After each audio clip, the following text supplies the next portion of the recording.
Welcome to Claude Code News. Version 2.1.79 is out, and it's a meaty one.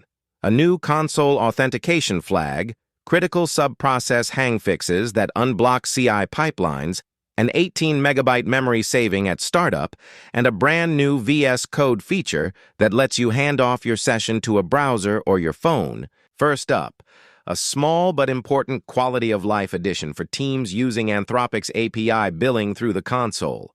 There's now a dedicated console flag for Claude Auth login. Previously, if you wanted to authenticate against the Anthropic Console rather than claude.ai, you had to know which option to pick from a menu.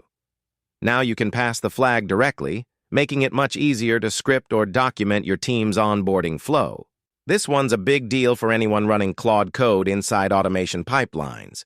When you spawned Claude P as a subprocess, say from a Python script using subprocess.run, without explicitly wiring up stdin, the process would hang indefinitely.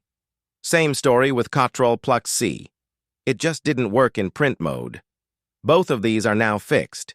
Your CI jobs and scripted workflows should behave reliably without any workarounds. The team also squeezed out a solid memory improvement at startup, about 18 megabytes saved across all launch scenarios. If you're running Claude Code in memory-constrained environments on a remote server, or just have a lot of tabs open, this one will feel good over time. It ships transparently. Nothing to configure, you just get the benefit. There's also a solid batch of reliability fixes worth calling out. The IBTW side question command was accidentally returning the main agent's output instead of answering your question. That's now corrected. Voice mode wasn't activating on startup even when you had voice enabled, true in your config, fixed. Enterprise users hit a wall when they got a 429 rate limit error and couldn't retry, also fixed. And the non-streaming API fallback now has a 2-minute per attempt timeout, so sessions can no longer hang indefinitely waiting on a response. The headline VSCode feature this release is Remote Control. Type it in your VSCode session, and it creates a bridge to claude.ai code, letting you pick up that exact session from any browser or even your phone. This is genuinely useful when you're stepping away from your desk but want to keep reviewing or steering a long-running task.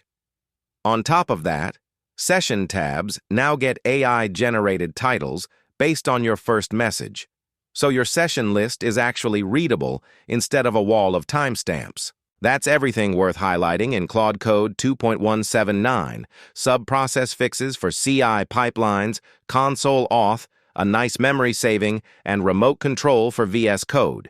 If this was useful, hit subscribe so you don't miss the next release. See you then.